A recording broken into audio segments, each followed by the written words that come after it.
Am I really that cheap? Hey everyone, it's Yu. Welcome back to my channel, Frugality and Finance. Don't forget to like this video and subscribe to my channel for more related content. So, as many of you know, I'm on a journey to become debt-free and become financially stable. Part of that journey involves cutting costs in a lot of different areas in my life.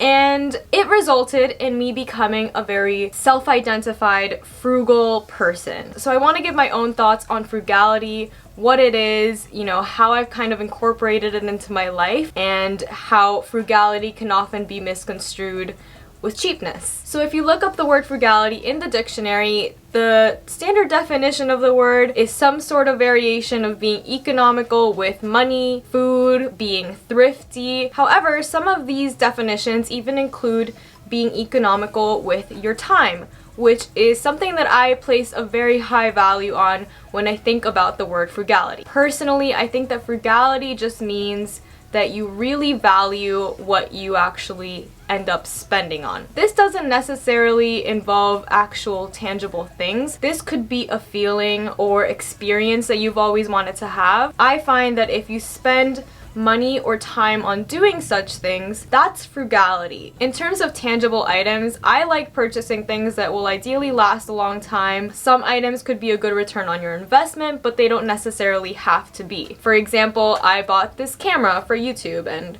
you know, it served me pretty well. Obviously, my iPhone could fulfill the purpose, but I decided to just invest in myself by getting a camera because I wanted that nicer image quality in my videos. Another way to view frugality is thinking about the people with whom you actually surround yourself. It sounds a little weird if you're trying to be selective with the people that you interact with or hang out with, but honestly, the more intentional you can be with the people who are kind of in your inner circle of friends or family, ideally the better person they'll inspire you to become. So with that in mind, it kind of makes sense to take a frugal approach in picking out which people you want to actually let in your life and let influence you in your future decisions. Now, as you know, this channel is actually called Frugality and Finance because personal finance is so important to me, and my ideal goal is to just reach a place where I am financially stable, financially independent. Being frugal is a large part of that. Throughout my debt-free journey, I've definitely found ways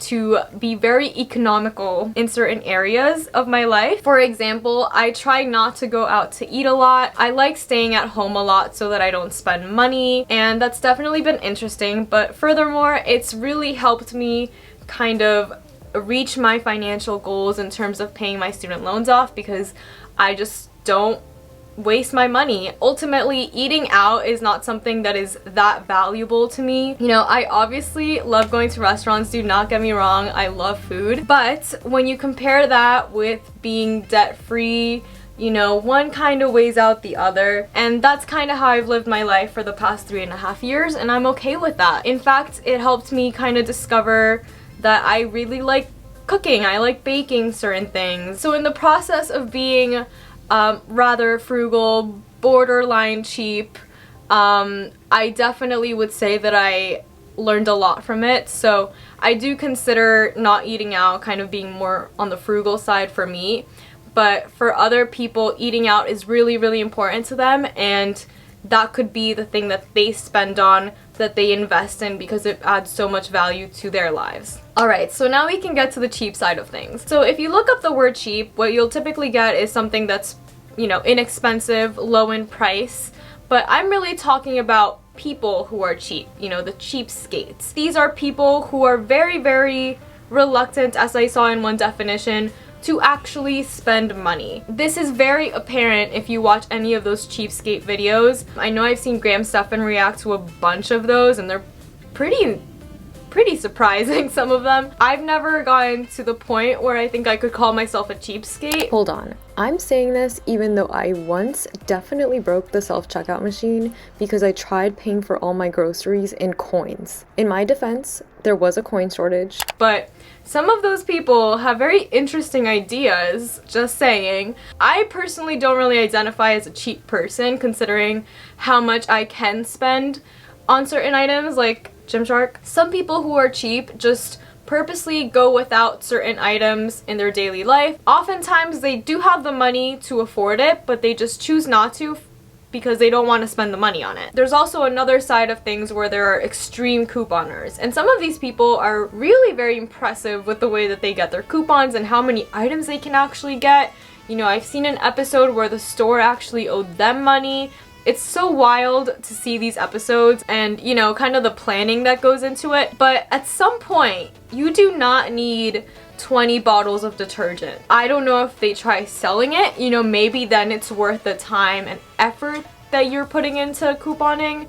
But to me, it's like, I couldn't even keep up with Ibotta, which is just an app, and you take a picture of whatever receipt, whatever you spend on that day. That to me was the limit of effort with couponing, personally. Some people, you know, do couponing in moderation, and I think that's great, but other people just like, you know, they're extreme couponers, and I just wonder at what point is it really just not worth it. Now, if you've been watching my channel for a while, you know I've done like the minimalism game challenge, the KonMari method. I found it very hard to get rid of things in the beginning of those challenges, but as I kept going, I was completely fine with letting stuff go. Now I really don't care. I have a very little emotional attachment to certain things. For a lot of people who are cheap, they just want to hold on to as many things as they can because it has some sort of intrinsic value to them, and kind of having more stuff, you know, it feels comforting. And I don't really want to go into hoarding, but I think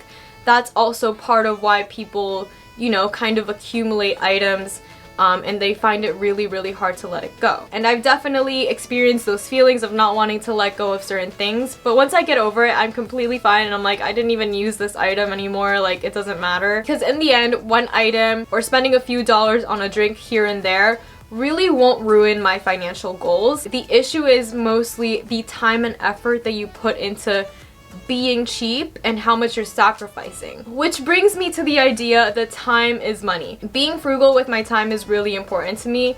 I'm still kind of trying to balance this idea of whether I'm just being frugal or being cheap, specifically whenever I take toll roads. You can argue that time is just absolutely invaluable, and in my head I think time definitely has a greater value than money does, no matter what the amount is. So when I think about my long commute, sometimes I feel like, am I just wasting money on tolls, or am I saving time in my life by just taking the tolls? It's kind of a difficult balance because yes, there could be a price tag on your time, but at the same time, I want to pay off my student loans faster, and maybe the $300 a month that I spend on tolls could go towards my student loans and save me a little bit on interest. I don't know, it's definitely a hard balance, but it's really important to think about that. So those are my thoughts on frugality versus cheapness. I'd love to hear in the comments below whether or not you consider yourself to be frugal or cheap, and what are the things that you actually would spend money on